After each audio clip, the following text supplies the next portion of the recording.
लो ए खलोता जे तुसी लभन day so. देखा ना आपने, इन जुगतबाजों की महफिल में वेलकम बैक मजाकरात।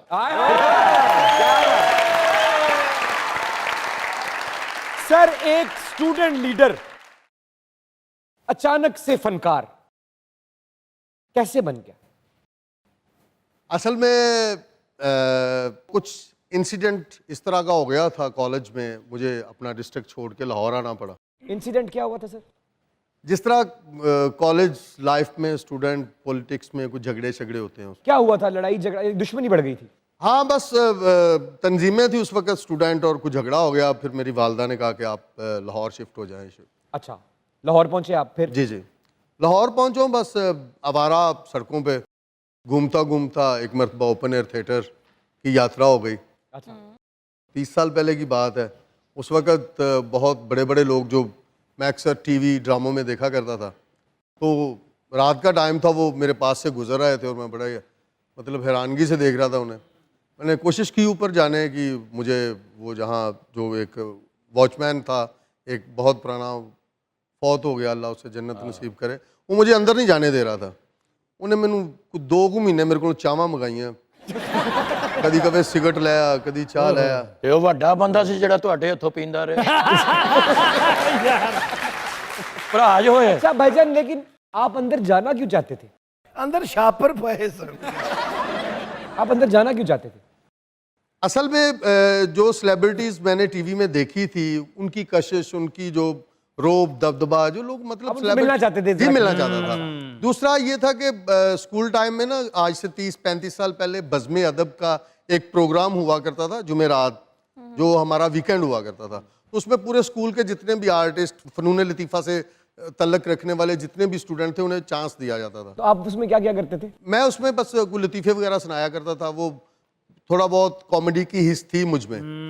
तो वो फिर खिंचाव था एक, उस वक्त अमान साहब, अलबेला साहब और फरदौस जमाल साहब, तारक जवेद साहब, वो वॉचमैन नहीं, वॉचमैन ने, वो नसीब आपसे चाय मंगवा रहा था। बिल्कुल, और बिल्कुल फ्री मंगवा रहा था।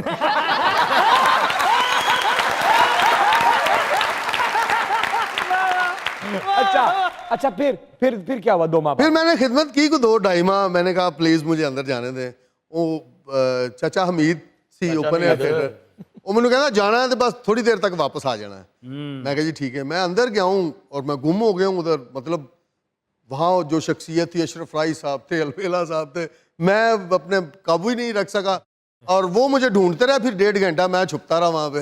अच्छा। और बस वो दिन मैं अंदर गया हूँ, फिर बाहर नहीं आया थिएटर से। नहीं, क्या किससे मिले जिसने आपको कहा कि आ जा भाई? नहीं, मैंने अंदर जाना शुरू कर दिया, उनके पास बैठना शुरू कर दिया। अच्छा, वो इजाजत दे दी फिर? इजाजत ज़ाहिर है, चावा ही एनियां पे आईयां सर। अच्छा, पहला चांस किसने दिया? चांस में पहला ड्रामा मैंने किया था बाकर हुसैन साहब का। एक कैरेक्टर मिस हो गया था उसमें, और वो रोल मुझे कहते ये मुंडे को करा लो। अच्छा, एक्टर नहीं आया था? एक्टर मिस हो गया, कितने चला गया, तो उन्होंने मैनू कहा जी तुसी हो। अकमल राय साहब बड़े सीनियर आर्टिस्ट साडे, मेरे वड्डे भरा। वो अकमल राय साहब उदों सन, इम्तियाज मुगल साहब, आरफ गिल साहब, जफर शाह साहब, ये सारी टीम सी। ते मैं वो रोल किया ते ड्रामा बहुत बुरी तरह हूट होया। वो क्यों? मतलब वो हो जाता होंदा सी, हुण ते ड्रामा किसी होर शक्ल चला गया ना, उदों ड्रामा बनने वास्ते भी 2-3 दिन लगते होंदे सन। तो पब्लिक ने बड़ा हूट किया। उतो ओपन एयर थिएटर और उहदा एक रोब सी। ओपन एयर थिएटर 1500-1600 बंदा बैठा होंदा सी। वो ड्रामा बुरा होया, हूट होया। ਹੁਣ ਜਿਹੜੇ ਮੇਨ ਐਕਟਰ ਸਨ ਉਹਨਾਂ ਦੀ ਬਿਸਤੀ ਹੋਣ ਦੀ ਸੀ, ਤੇ ਮੈਂ ਤੇ ਮੇਨ ਵੀ ਨਹੀਂ ਸਾਂ। ਮੇਰਾ ਕੀ ਹੋਇਆ ਹੋਣਾ ਉੱਥੇ ਸਾਰਾ। अच्छा, बस फिर इंटरवल तो बाद ड्रामा शुरू होया और अकमल राय साहब ने कहा यार होश फड़। मैं कहा जी मेरे को तो इस टाइम कुछ भी नहीं जो पढ़िया जान रहा। लेकिन फिर वो इंटरवल तो बाद मैं बस वो एक जोश के नाल थोड़ा जिहा मैं काम किया, कुछ 4-5 गल्लां कीतियां, मैं क्लिक हो गया। तो वो ड्रामा जिहड़ा ना फस्ट डे ही मेरा जिहड़ा ना बड़ा लकी सी। वो सारे ने बड़ी तारीफ की और अकमल राय साहब बड़े मुनसिफ आदमी सन, उन्होंने मैं गल्लां कीतियां सन, वही मेन एक्टर सन। उन्होंने कहा यार तू हुण 16 दिन का ड्रामा होंदा सी, 16 दिन ही तू मैनूं जुगतां करनी है। क्या बात, क्या बात। लेकिन सर आपका एक, ये तो हो गई जबरदस्त कहानी, आपका एक किरदार चौधरी नीफ्ता कुक्कड़, जी जी सर थोड़ा सा परफॉर्म करके, अगर थोड़ा सा जरा परफॉर्म करके अगर दिखा दे तो। ये भी जो है रोल जो है ना, ये भी एक समझ लें कि ये अल्लाह ताला की एक करम नवाजी थी। ये रोल मैं ड्रामे में कर नहीं रहा था। अच्छा। मिर्ज़ा रशीद अख्तर साहब हमारे सीनियर डायरेक्टर, वो दुनिया से जा चुके हैं, तो उन्होंने मुझे एक रोल दिया था अंग्रेज़ का, हाँ। कि शायद कॉमेडी निकल आवे, काले रंग दा अंग्रेज़ भी होना चाहिए। लेकिन वो ड्रामा वो भी बहुत हूट हुआ। नरगिस साहिबा थी उसमें, वसीम अब्बास साहब थे, रैम्बो साहब थे, अनवर अली साहब थे, काफ़ी लोग थे। तो वो ड्रामा वो भी पहले दिन बहुत हूट हुआ। वो नरगिस ने मैंने कहा कि यार ड्रामा बहुत बुरा होया, कुछ कर। मैं कहा जी मैं तो एक ही एंट्री कर रहा हूँ, विचों जरा थोड़ा जिहा साड़ भी सी कि भी मैं एक एंट्री कर रहा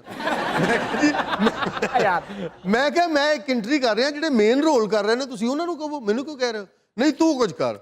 मैं फिर एक दफ़ा अकमल राय साहब ਨੂੰ फोन किया। मैं कहा राय साहब मेरे वो ਉਸਤਾਦ ਵੀ ਨੇ, ਵੱਡੇ ਭਰਾ ਵੀ ਨੇ, ਬੜਾ ਹੈਲਪ ਕੀਤਾ ਉਹਨਾਂ ਨੂੰ ਸਟਾਰਟ ਦੇ ਵਿੱਚ, ਜਿਵੇਂ ਸਖਾਵਤ ਸਾਹਿਬ, ਹਨੀ ਸਾਹਿਬ, ਆਪਣਾ ਅਕਰਮ ਉਦਾਸ ਸਾਹਿਬ, ਇਹ ਅੱਜ ਦੇ ਨਹੀਂ ਹੈਗੇ ਮਾਸ਼ਾਅੱਲਾ। ਤੁਸੀਂ ਆਪਣੀ ਗੱਲ ਸੁਣਾਓ, ਅਸੀਂ ਦੱਸਿਆ ਉਹਨਾਂ ਨੂੰ।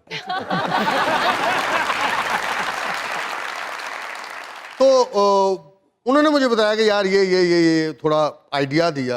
तो मैंने सोचा, मैं कि यार चौधरी ਦਾ ਨਾਂ ਪਹਿਲੋਂ ਮੈਂ ਸੋਚਾਂ ਕਿ ਚੌਧਰੀ ਕੀ ਹੋਣਾ ਚਾਹੀਦਾ। ਉਹ ਮੈਂ ਬੜਾ ਕਦੀ ਚੌਧਰੀ ਇਰਸ਼ਾਦ, ਕਦੀ ਚੌਧਰੀ ਹਬੀਬ, ਮੈਂ ਇਹ ਵੇਖ ਰਿਹਾ ਸਾਂ ਕਿ ਕਿਹੜਾ ਨਾਂ ਹੈ ਜਿਹੜਾ ਚੌਧਰੀ ਨਾਲ ਸੂਟ ਹੀ ਨਹੀਂ ਕਰਦਾ। ਉਹ ਫਿਰ ਮੈਂ ਹਨੀਫ ਕੱਢਿਆ। ਮੈਂ ਕਿਹਾ ਹਨੀਫ ਟਾਂਗੇ ਵਾਲਾ ਤੇ ਹੋ ਸਕਦਾ, ਹਨੀਫ ਚੌਧਰੀ ਨਹੀਂ ਹੋ ਸਕਦਾ। अच्छा। ਫਿਰ ਮੈਂ ਆ ਕੇ ਇੱਕ ਕੁੱਕੜ ਮੰਗਾਇਆ, ਤੇ ਉਹ ਮੈਂ ਇੰਜ ਕੁੱਕੜ ਲੈ ਕੇ ਆਇਆ ਨਾ ਜੀ, ਇਹ ਸਮਝ ਲਓ ਕੁੱਕੜ ਹੈ ਮੇਰੇ ਕੋਲ ਇੰਜ। ਮੈਂ ਆਖਿਆ ਨਰਗਿਸ ਸਾਹਿਬਾ ਸਟੇਜ ਤੇ ਸਨ ਪਹਿਲਾਂ ਤੋਂ। ਮੈਂ ਕਿਹਾ ਅਸਲਾਮ ਵਾਲੇਕੁਮ, ਚੌਧਰੀ ਇਕੱਲਾ ਨਹੀਂ ਆਇਆ, ਚੌਧਰੀ ਦਾ ਕੁੱਕੜ ਵੀ ਨਾਲ ਆਇਆ।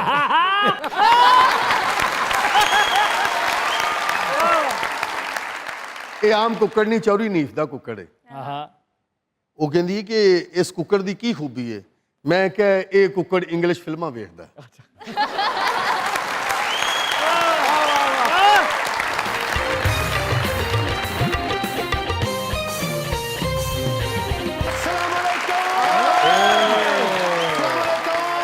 ਲੋ ਚੌਰੀ ਨੀਫ ਦਾ ਖੋਤਾ ਵੀ ਆ ਗਿਆ। मैं पल दो पल का ताहिर हूँ। वाह। अस्सलाम वालेकुम सर। वालेकुम सलाम। आतंकवादी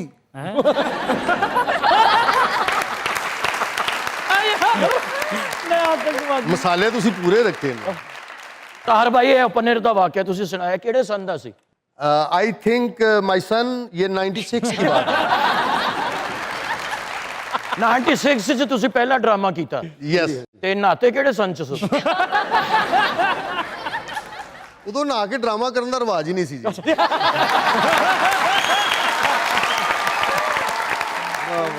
लेकिन इतने तो रिवाज है ना, इतने